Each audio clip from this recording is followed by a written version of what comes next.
Okay, folks, so let's get started here. Any questions before we begin?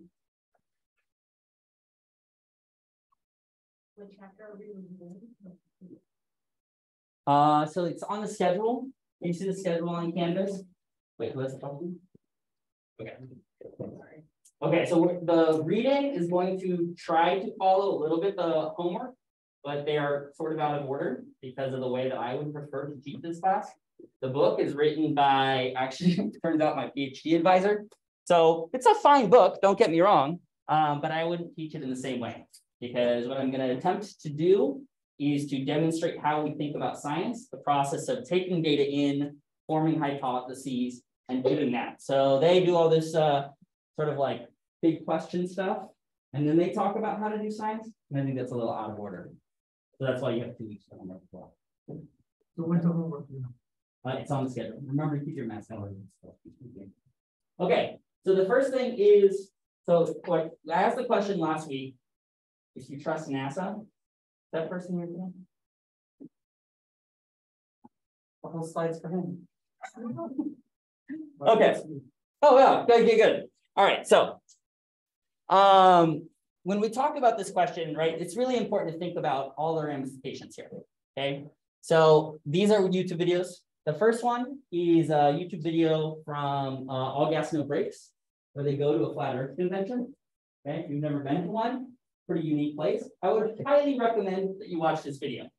The second one is a video that we will watch together. It's about 50 seconds long, where someone who is attempting to disprove that the Earth is to disprove that the Earth is round, accidentally proves that it's round. Okay.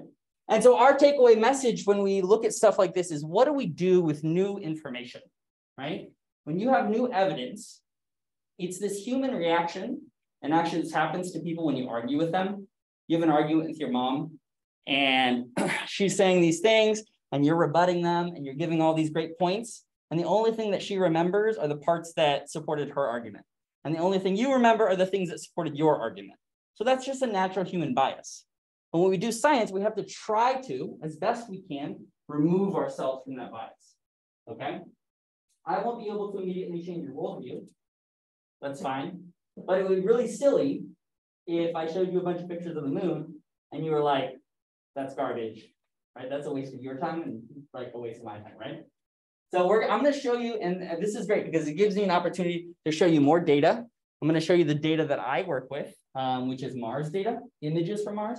But we'll have to wait for the Mars atmosphere section of the class. So if I can hold on to you for that long.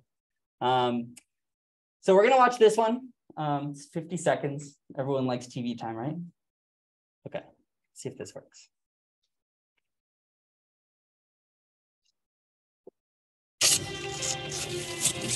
You have a backup experiment. You're seeing through this hole, through the next hole, and seeing the light at the backboard or 17 feet off the water. The Earth is flat. If he's holding it up at 23 feet high and we're seeing the light, well, that's because the Earth's curved. So I should only be able to see it when it's at 17 feet. Okay, go ahead and drive down there, Enrique. You're going to hold the light there. Enrique, how high is your light? 17 feet. I mean, it's as... we don't see you, Enrique. Lift up your light way above your head.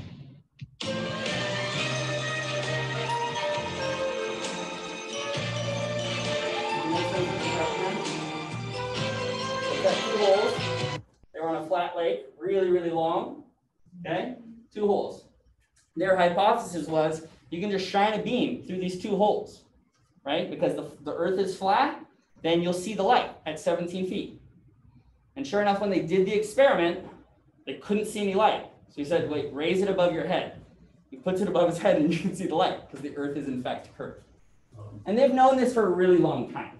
In fact, the first people to ever measure the curvature of the Earth to high levels of accuracy were ancient astronomers, thousands of years ago. This is an experiment you can do right now. So for example, we live in California. If you have a friend who lives in Seattle, right, or somewhere in Northern California even, you just take a stick, you put it on the ground, and at noon, you call them or you FaceTime them, You ask them to measure the shadow on the stick. And you'll see that you have different numbers. Okay, why? Because the Earth is curved and the shadows are at different angles to the sun. Okay, so that's as long as I'll go on that one. But again, the part here is, what do we do with new evidence? Okay, because it's okay to sort of think about these like conspiracy theories, but like entertain them. We're like, oh, okay, that's a funny thought. Like maybe that could be true. But there's a not so funny side to this, right? Why would I say that there's a not so funny side to conspiracy theories?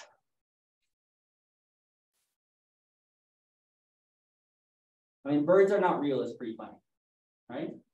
But it doesn't really hurt a lot of birds. Unless you go and you open a bird and you find out that there are bird stuff inside of it, right? And not robot pieces. Are people familiar with birds are not real? Is that just me? Okay, at least one person. Okay. So it's important to pay attention to this idea. So this is another version, what we call the conspiracy iceberg. The truth is actually pretty fascinating. And down here at the bottom, you have stuff that's grounded in reality. And as you go up, you get more detached from reality. And at the bottom, you have pretty harmless stuff, right? So maybe you have stuff up here like, in the middle, you have stuff that's like made up, but harmless. So I don't know if you can read everything, but it's like Avril Lavigne was replaced. That's one that I think is pretty funny. You have stuff like the Titanic never sank.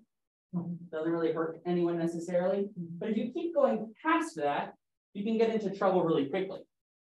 Because you have to start asking the question, why is this happening? And if you watch that first video from All Gas, No Brakes, you'll see that the answer, the they that are controlling the world, tends to be a minoritized group, probably the Jews. So to repackage conspiracy theories, they just found the internet has a wonderful home for it, okay? But if you like conspiracy theories, there's all this stuff at the bottom. So I don't know if you can read it on here. This says, you actually cannot read that at all. This is called Operation Paperclip. This is a real thing that happened. It's really cool. Not cool. Really fascinating that this happened. Sketchy, okay? FBI spied on Martin Luther King. That actually happened, right? All of these are real conspiracy theories. So the truth is more interesting, right? And it's kind of boring when you think, oh, everything's controlled by lizard people, or everything's controlled by a group that I don't like. It's just boring. Truth is far more interesting, okay? Okay, that's as much as we're gonna talk about it. So let's talk about this. Can we see all of the stars every night? No? Everyone agree? No. Okay. So we talked about that last time, and we did this wonderful lecture tutorial that I was very impressed with everyone's results. If you still have a version of that, please drop it by the end of the day so you can get some credit. If you see your name on Canvas and you don't have credit for it, let me know. Like if you did it and you didn't get credit, let me know, because I want to give you credit for it, okay? So let's, this is the view that we have. We're just going to orient ourselves here, okay? So that's the North Celestial Pole. This is us, for some reason in Europe, we're on vacation. And we're looking up towards the North Celestial Pole, and we see stars going around, okay? Now we're going to ask a question. Okay, which direction was the photographer facing? So take a few seconds to think about this. You're going to put your fist up when you're ready. Was it A, north, B, east, C, south, D, west, or E, not enough information to tell? Let's screw that one up.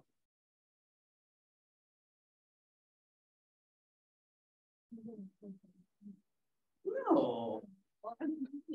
That would just give you the answer, right? No, we're going to remember, we're going to think about what we did on Thursday. We're going to try to extrapolate the answer here.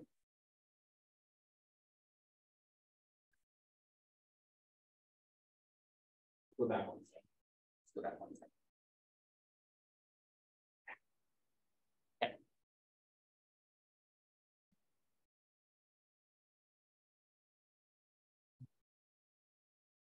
Okay. So was the director, which direction was the photographer facing? Was it A, north, B, east, C, south, D, west, or E, not enough information? Let's see your fists when you're ready to go here.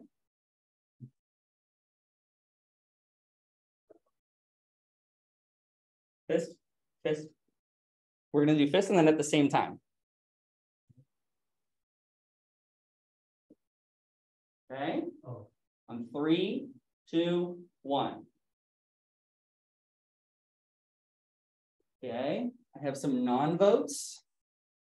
Okay, all right, there's enough diversity in here. I want you to turn to your neighbor and ask them what they got and see if you can change their opinion.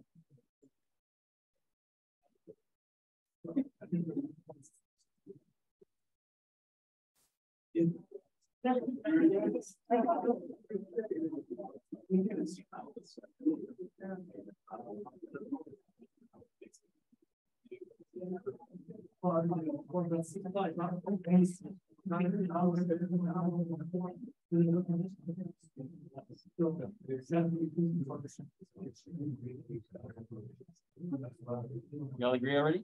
You didn't vote, so. What? All right, why couldn't you tell? Why couldn't you tell yet? What about this doesn't have enough information? Okay, that's fine.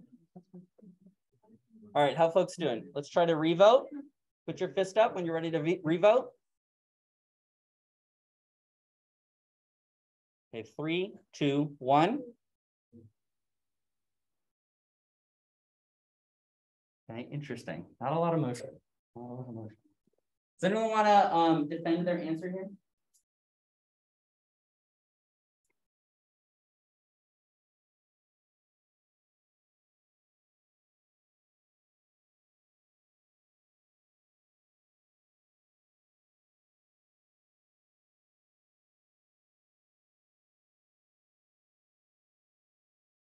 Yeah. I answered north. I'm pretty sure it's north because circles get smaller as it gets. Basically, circles are smaller. I'm pretty sure that brighter star right there is probably the North Star. So Okay. So you're using some information from this part, right? It says like there's a star near the middle. We've heard of something called the North Star. So you're extrapolating that might be the North Star. In fact, I would say that if you said not enough information to tell, I'd be perfectly okay with that. Because you are right that this is certainly looking at a pole, right? The question is which pole, right? So you could say, okay, maybe I chose E. But in fact, you are right that this is the North Pole. What other information in this picture tells me that it's the North Pole?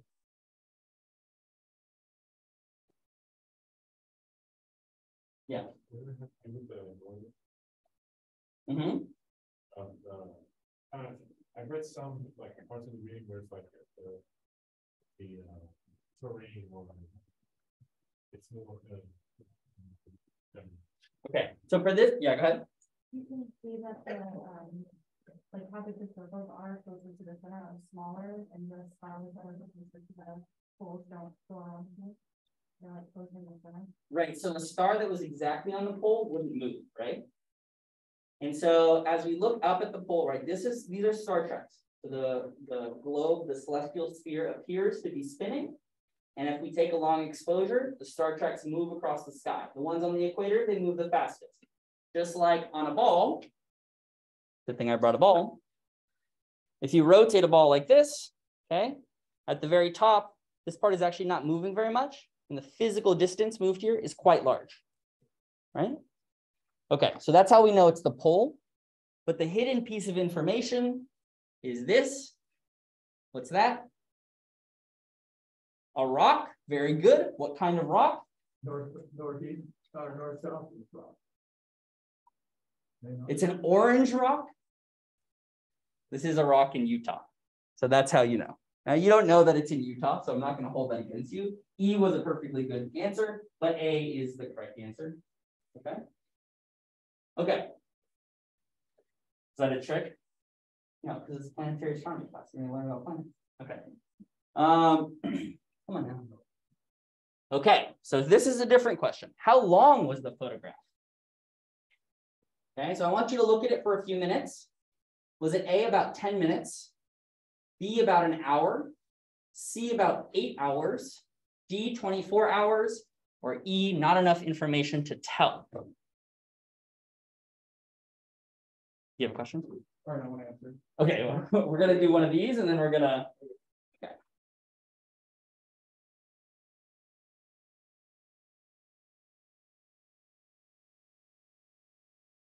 Okay, if you think you have your answer, go ahead and put your fist up.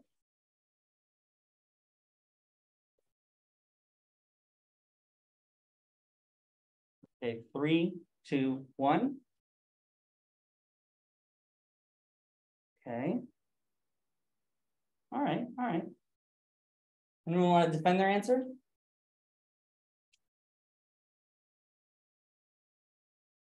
Yeah. Okay, it doesn't go all the way around, so it can't be. It can't be B. Okay. What are the other ones? Which one did you pick? C. So you said 8 hours. Everyone agree or disagree? Anyone have a different opinion? You want to defend? Yes. So this is about 8 hours because 8 hours is how much of a day? Yeah, it's a third. It's less than half, right? I would have taken either of those answers. And how close is this to a full circle?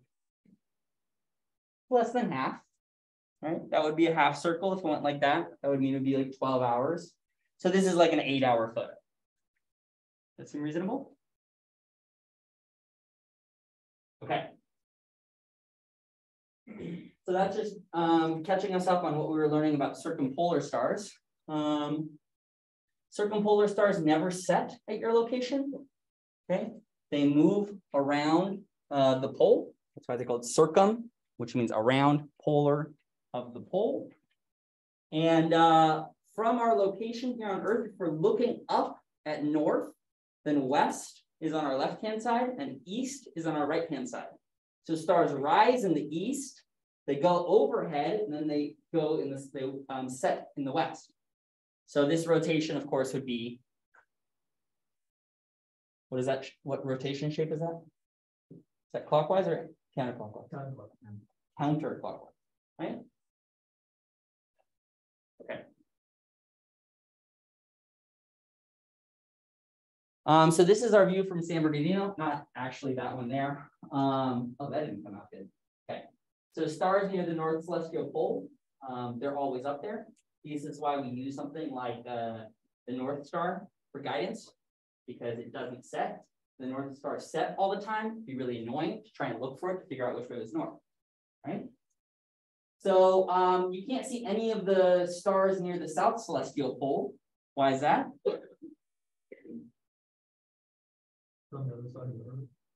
Yeah.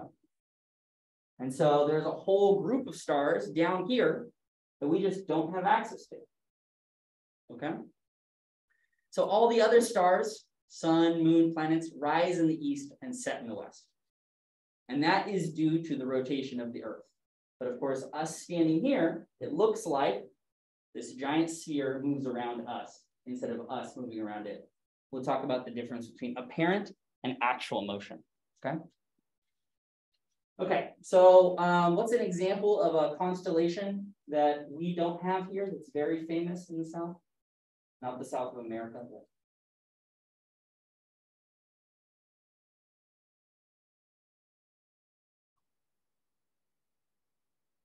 what's this here? Anyone know what this is? What was that? It's the Australian flag. That's correct. So yes, this is the British flag inside of the Australian flag, but whatever. So this part here is what's called the Southern Cross. It's a famous constellation in the Southern Hemisphere. Okay. What's this one here? Brazil. Okay, more people knew that one. And what's that on the bottom? Well, oh, look there. There's the Southern Cross. But the way that they drew their flag, they drew it backwards. Okay, so this is the view if you're standing looking down at the Southern Cross. And this is the celestial sphere. If you're looking from outside of the Earth and imagining that all of the stars are projected.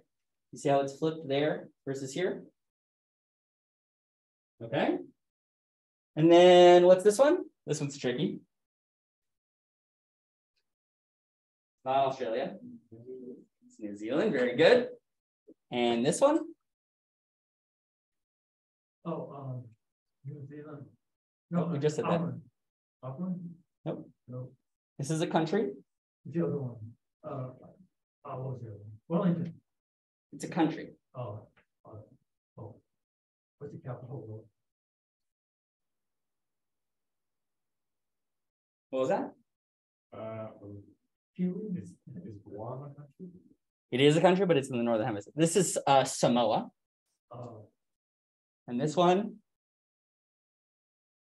you can't really, oh, this came out really badly. This is black. This is the black part of their flag. This one here. Okay, this one's Papua New Guinea. Okay, but you see all of these southern countries all feature this in their flag. They have access to a constellation that we just never get to see. Nothing you can do about it unless you want to fly to the southern hemisphere, which is a great idea. You should definitely do that. Southern Cross is hard to locate, right? What's that? It's hard to locate. You can't locate it here in San Bernardino. But You can't see it. it be on the other side, other side of the hemisphere, I heard it's still hard to find. I think that'll depend on how your vision is there. Okay, so let's move on for a few seconds. So this is a map where these are the constellations. That's constellation right there. And this is figure 1. And then later on in the day, you have figure 2, 8 hours later.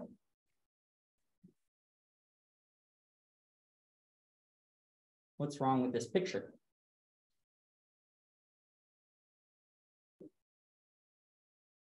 Yeah. Well, you can see the constellations in the sun.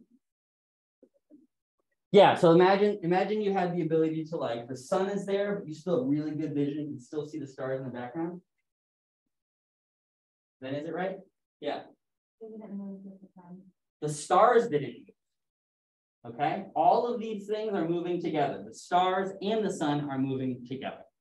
Okay, so that's the thing that's wrong with it. Good. What causes the sun to rise and set? Is it A, the Earth's orbit around the sun? B, the Earth spinning on its axis? C, the solar system moving in the Milky Way?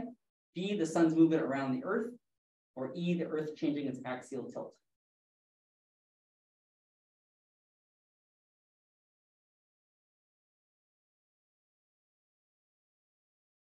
Yeah, you have a question? Okay, this when you're ready.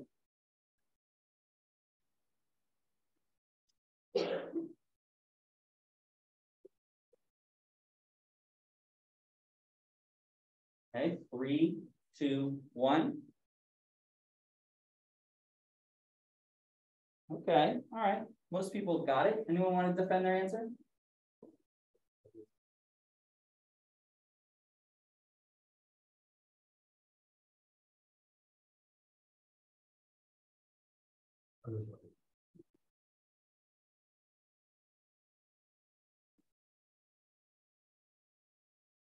Yeah, sorry. You have to like get my attention. I'm not very smart. Go ahead.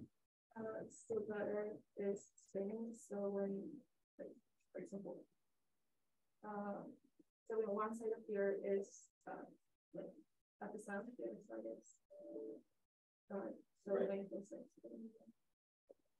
Let's see more like. Does everyone agree? Okay. Okay, so everything we've been talking about is daily motion. Rising, setting, changing positions over a few hours, okay? But, you know, for basically as long as humans have looked up in the sky, this is what they've done at night, okay? You look up in the sky, sometimes you're just like, oh, it's pretty. But if you spend enough time, you're like, huh, that's interesting, okay? So we're gonna talk about the oldest science, which is astronomy.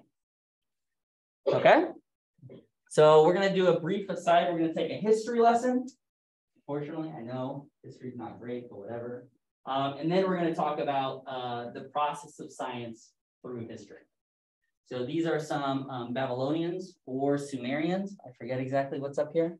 It's a little comet they're seeing, and they are taking accurate measurements. So who cares about the motions of the sky? Right? Let's imagine that we don't have our iPhone. How do we tell, first of all, what time it is? And then second of all, when in the year we are. And that might matter because if you need to eat, you need to plant crops, then you have to basically know exactly when to plant them. If you plant them too early, you lose your crop and you can't just go down to Safeway. And if you're living in, say, Egypt, and you don't like plant all your stuff in time, Nile floods, and you have no ability to make any food, and tons of people die. So it's pretty important then, okay? You might have seen something like this before. Wait. Oh yeah, here's an example. Month, moon, shows all of its phases in a month, not a coincidence, by design. And you might have seen something like this before. What's this? Stonehenge. Is this the only circular stone set in England? No, there are hundreds of them. Okay, this one's really impressive because these are huge, huge stones. So how they did this is what's impressive. But these types of, they're essentially, we don't exactly know how they were used, but they're essentially astronomical devices because we see replicas of them, and we'll talk about a few of them later, all over the world. They're used to mark, for example, if you were to stand in the middle, you could mark when the passing of time goes, where the sun moves with respect to the background, like topography. So if you looked at, for example, if you woke up, let's say you live nearby campus here, and you go out right before dawn, and you look at the mountains, and you see that the sun always comes up in the same location. You can watch that every single day, and throughout the year, it will go up and down with respect to the background mountains. It will move north and south. And so you could track that with this type of object, okay? And you're saying, well, it's just a clock, that's kind of boring. These are representations of comets. This is what they thought comets were.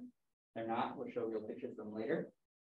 But these were seen as like omens. They were supposed to be representations of gods and spirits. And it gives a lot of meaning to these types of things, right? So if you had a comet appear, that might change your outlook on something, or like maybe that's an omen to go to war. So these could decide fates of nations and peoples. And so understanding them became very important. So if you could, for example, predict when a comet was coming, maybe the pharaoh or the king would pay you a ton of money and say like, oh, now you're going to tell me when I can go to war because I only want to do it when, you know, this comet is showing up, right? They didn't call them comets. So we have to really think about how old this is. It's absurdly old. So here on the left-hand side, I don't know if you've done this in like elementary school. You used to like use these little sticks in the clay and create cuneiform writing, or is that just me? This is the earliest form of writing that we have access to because they did it on stone.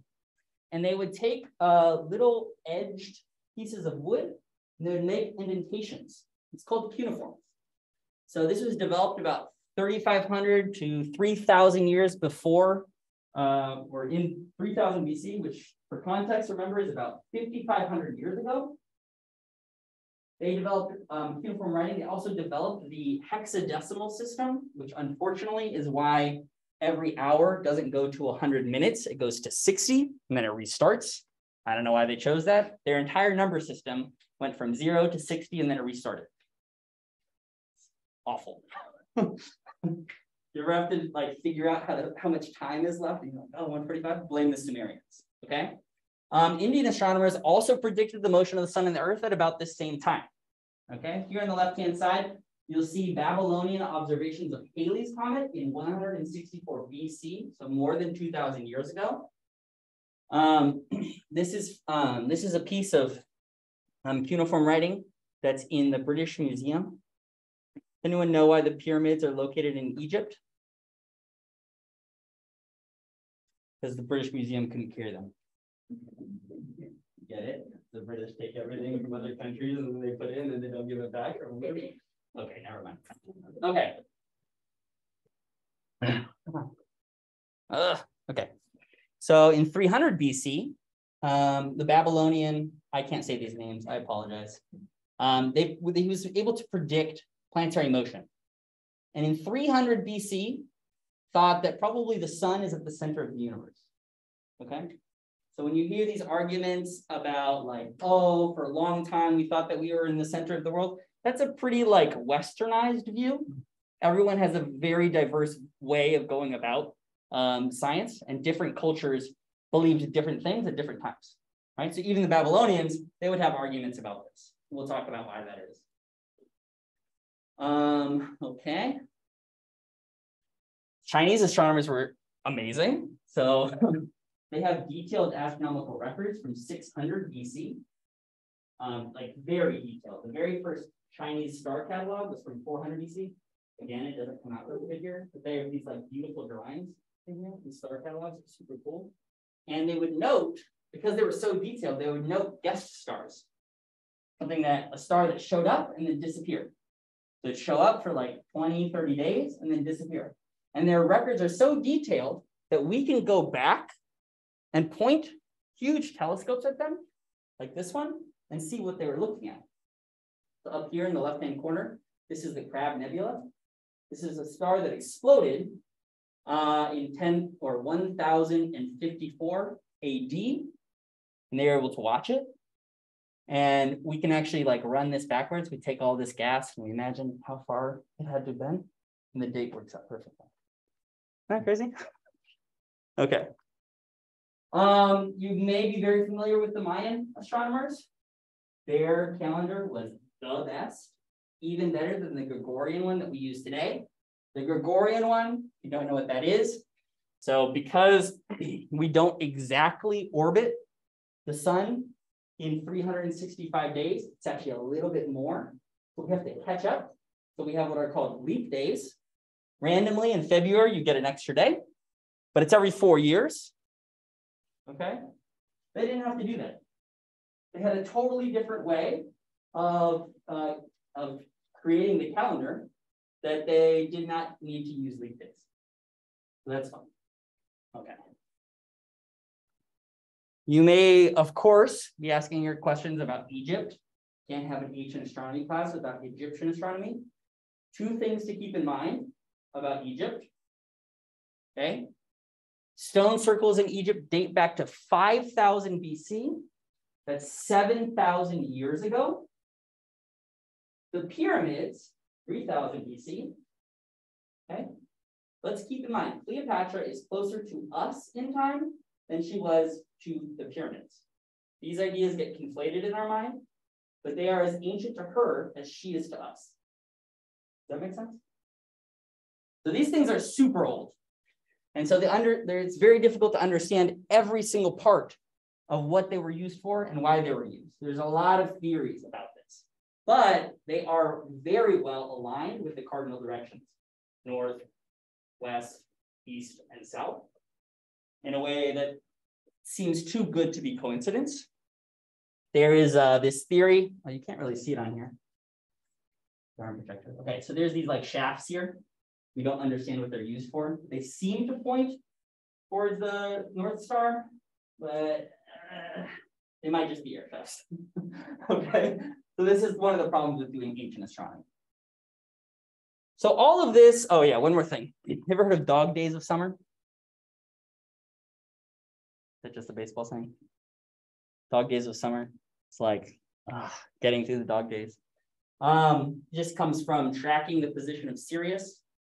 You would watch it, and when you started to see Sirius rise in the east before dawn, you knew that the floods were coming.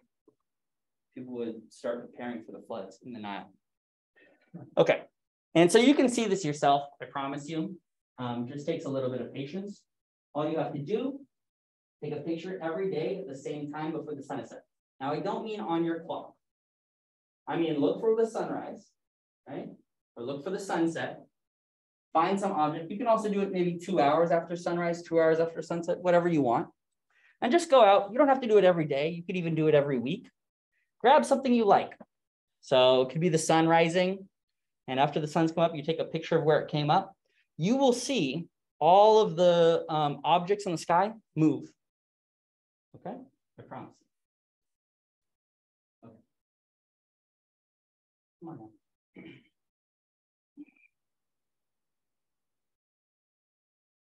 now. What do you expect to change in the picture? What's moving?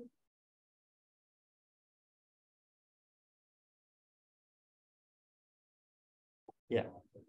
What's that? Yeah, which direction? Are they going to go that way? Are they going to go that way? Are they going to go that way? What's that? Yeah, they're going to move like this. So for example, if you're looking east, they are going to appear to move north and south, and north and south. Okay. The sun appears to move a little bit each day. Every day it's going to move a little bit with respect to the background star. So if you did this pre-dawn, you would notice all of the stars are moving. Every day you're going to get slightly different pictures. Okay. So what does this actually look like? You've heard of the zodiac symbols, 12 symbols. You talk about like, okay, the sun's in something. What does that actually look like? So this refers to the constellation the sun is in front of, if you could see stars during the day. So if this is the sun, and we imagine from our perspective, it looks like it's going around us. So it looks like it rises. This would be the east. Wait, I don't know how to stand. Okay, this is going to be the east, and this will be the west. You'll have to do it for yourself. So the sun would do this. This would be my zenith, and then it would set over here, right? And the reason that we say the sun is in a constellation is that's the constellation that appears behind it. Okay? So the constellation over here could be like, oh, this is Taurus. I'm looking through this, and the sun is in Taurus. That's how we talk about constellations. Okay? So what does that really look like? Looks like this. Okay? So this is what we call apparent motions throughout the year. This is what it looks like, right? It looks like the sun orbits the Earth. And the plane that the sun orbits in, we call that the ecliptic. And so here's us. Wait, what's today? It's like the 20-something, 30th? All right, so it's like in here, right? And so if we're looking out, oh, this is backwards because I obviously edited the photo because this is not really what the photo is supposed to show. But when you're looking through here, you should be looking at Leo. Now you can't see through the sun, obviously, but at night, at midnight, you should be looking at Aquarius. Aquarius would be directly overhead. Okay, so what does this mean? It means that this whole sphere appears not to move throughout the year. And the sun does. The sun moves around the entire sky, but it moves in a fixed line. Okay, so if you imagine we're sitting in the middle, there's a sphere of stars, sun looks like it's orbiting us. Anyone have a problem with this? So now we're going to talk about something weird. Anyone know Greek? Cool. What's that say?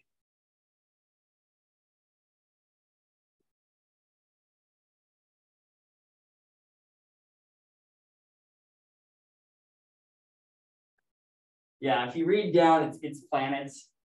Okay. So some stars move different. Some stars look like they're drunk. Okay, and I'll show you why they're drunk. So they move like the sun, and then they just like do whatever they want for a second, and then they keep moving. They were called the wanderers. They're different from the background planets. Some moved faster than the sun. Some moved slower. They looked like, come on now. Oh, they also don't twinkle. So if you see a bright light at night, sorry, I should say this different. You see what you think is a star, but it's not twinkling, probably a planet. Okay, I'm going to talk about why that is when we go to see planets at the observatory. So if you take the same picture every single night, you will end up with a picture that looks like this. What am I looking at? So these are the background stars. And this is Mars going along its day. And then suddenly it decides to go backwards and then forward again. Very weird. Okay. So astronomers noted this. Ancient astronomers noted this. Okay.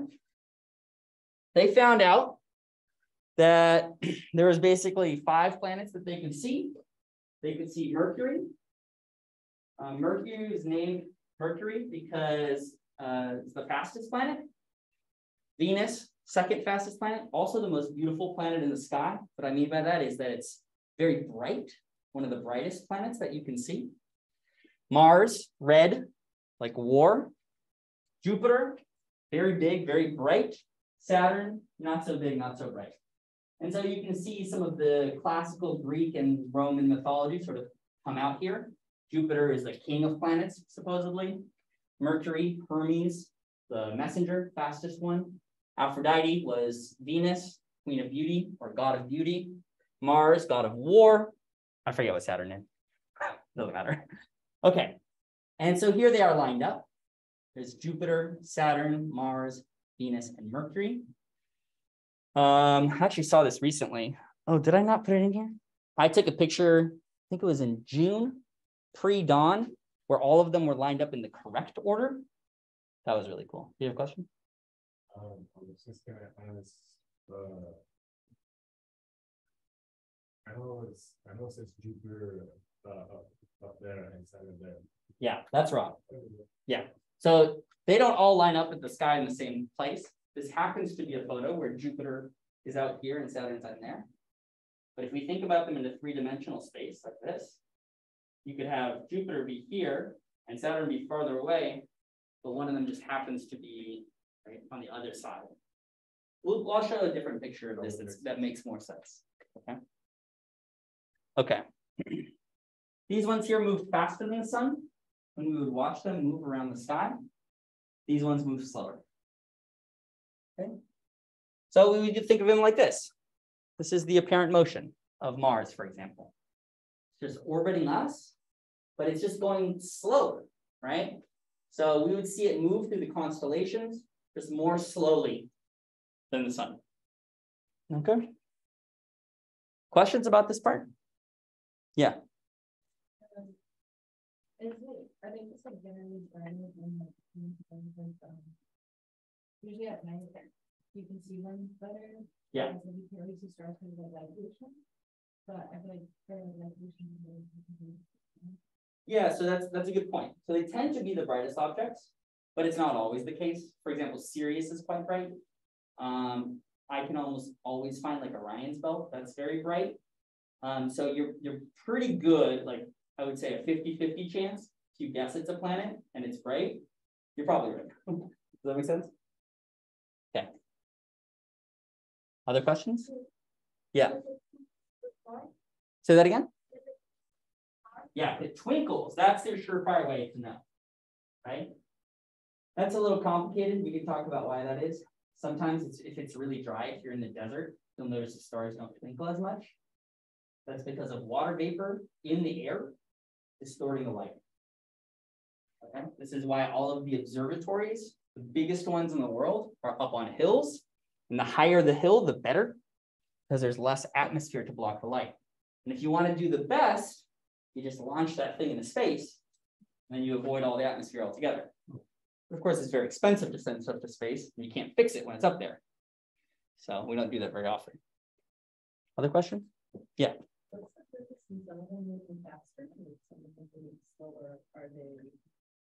Purpose? Interesting question. Interesting question. So people would ask the same question. They would say, well, we see these things.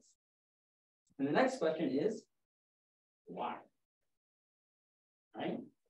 We are not going to yet talk about the why. On Tuesday, we'll talk about the why. For a very long time, people just said, shit moves. Why? It moves. That's why. The gods do it. Right? And later on, over here, and then you get to here, these people are trying to give a mechanism by which they move. They wanted a mathematical model that could predict the motion of the sky. And they hoped that that mathematical model would then lend itself to deeper truth. Okay. Now, we talked a little bit about all of these other ancient astronomers. We're going to focus basically on two concepts here. I'm going to use the Greeks and the Copernicans as an ideal, but this could be duplicated with other civilizations around the world. You do not have to remember these names. This one you'll hear enough. This guy was crazy. This guy was great. They all have stories. They're all really wild. Okay. Why is this so bad? Okay. So these ones up here, the Greeks tended to be geocentric. Geo being, yeah, the Earth. Yeah. So geo means Earth, centric means center. Okay. And what about these guys down here?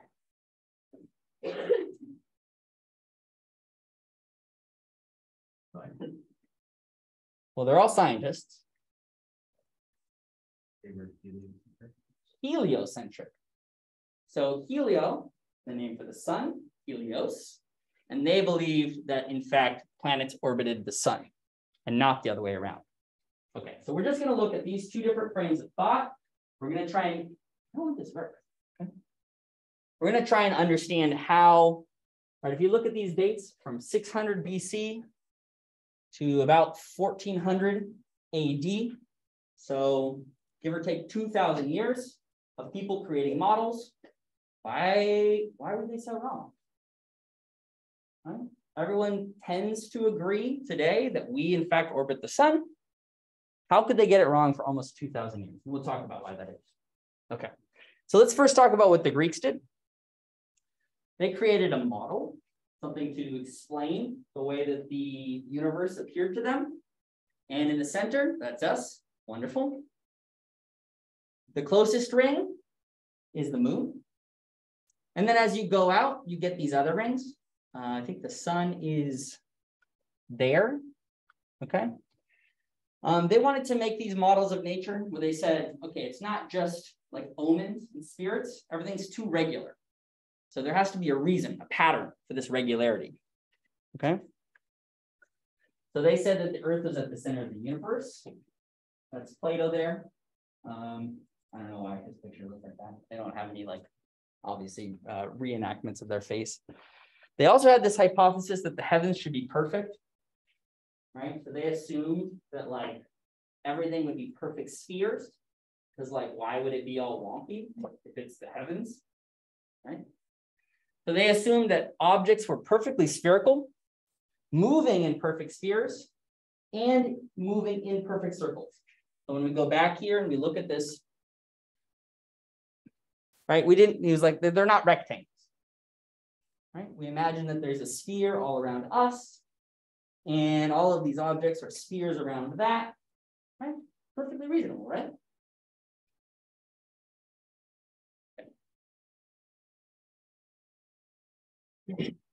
So they wanted to come up with something similar to this. They had these observations, planets moving. They wanted to ask the question, how does it all work? They suggested that it's a series of concentric nested circles. And they said, let's make some predictions about it. And then we're going to see what happened afterwards. Okay. So this motion is called a retrograde motion. Have you ever heard Mercury's in retrograde? To explain why someone just cut you off in traffic? Okay. This is what they're talking about. Mercury can do this. Mars can do this, right? And so they were like, hey, you know what? I can explain this. How would you explain this if you had everything moving on perfect circles? It's okay if you didn't guess it. It took a long time, lots of wine to come up with this idea.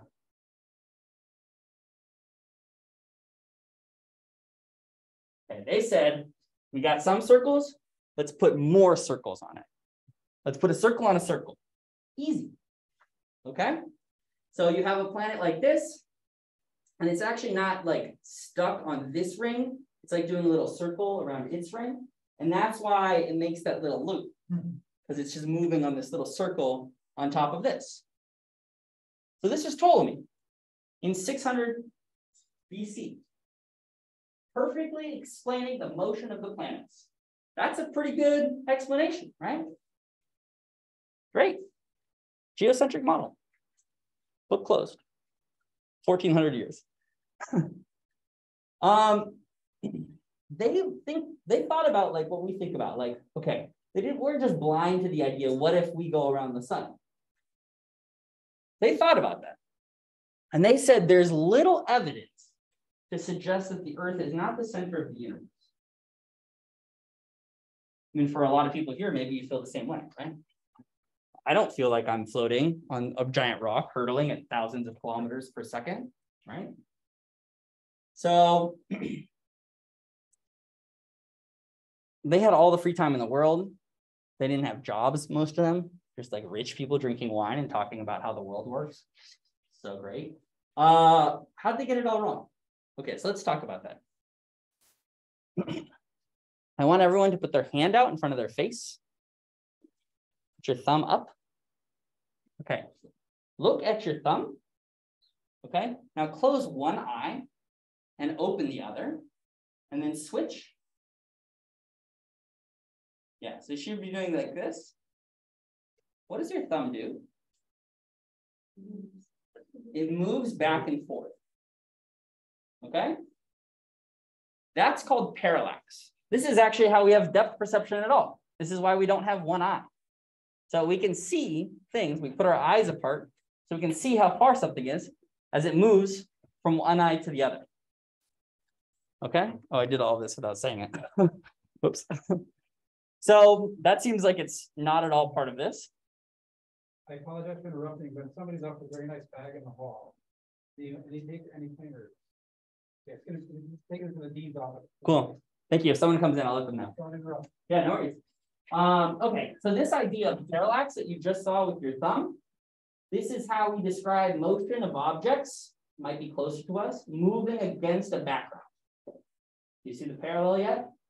So for example, if I look at this thing, right, and I imagine that it's against the background of all of you, as I move around, it seems to move against the background stars, so to speak, right? Okay, so they said they knew about this. Takes 0 seconds to learn about parallax, right? They understood what parallax was. And they said, we don't see stellar parallax. Throughout a year, if we were moving, the stars should move. Right? That seem reasonable?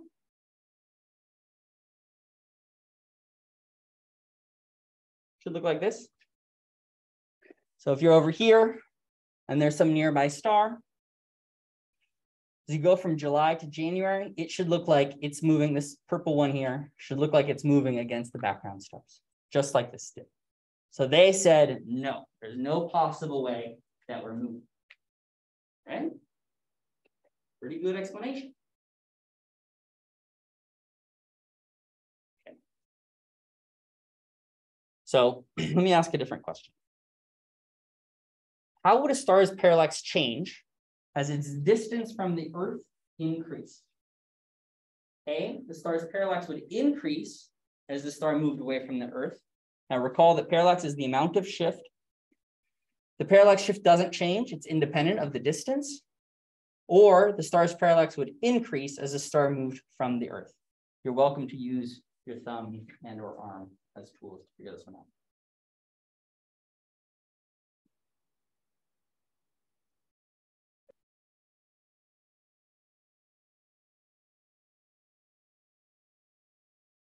Everyone ready already? See very few people using their arms.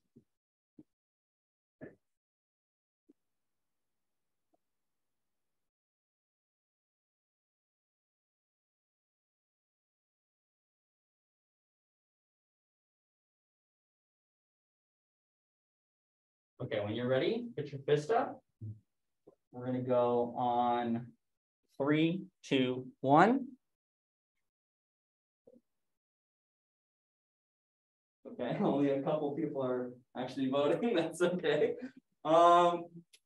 You want to work on it in groups of 2, see if you can explain to your neighbor or see if you can get them to agree with you or disagree with you.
Okay, should we try this again?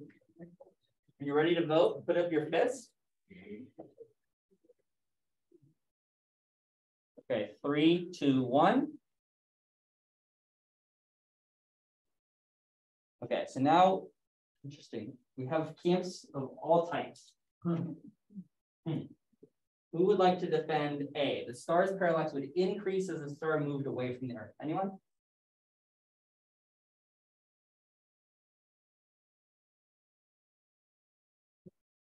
Okay.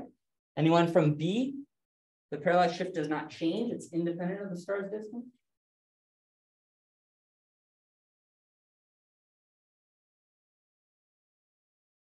Anyone from C? It increases as you move towards the Earth.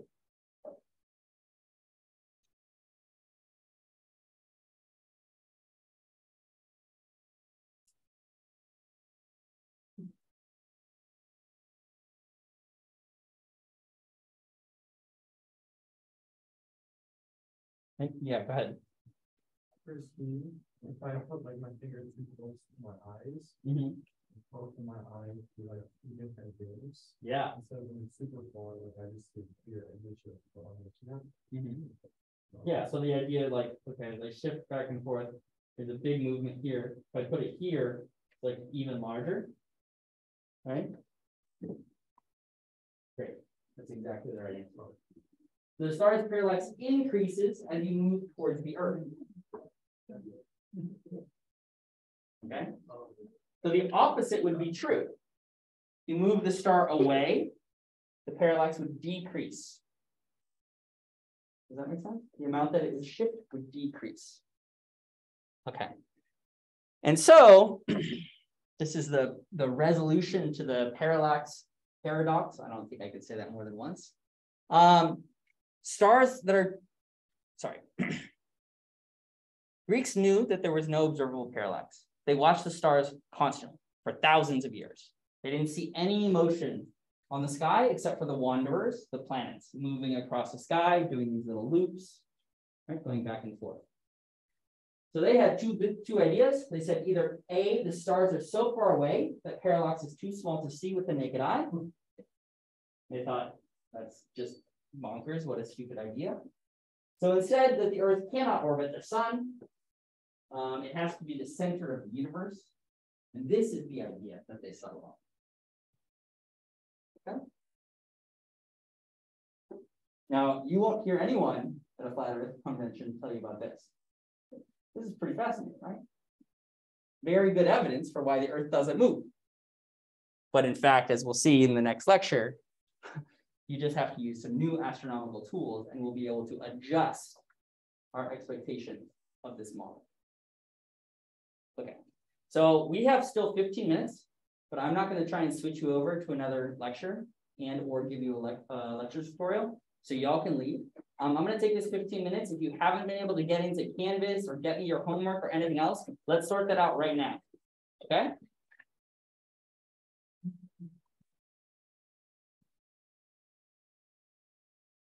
Yeah.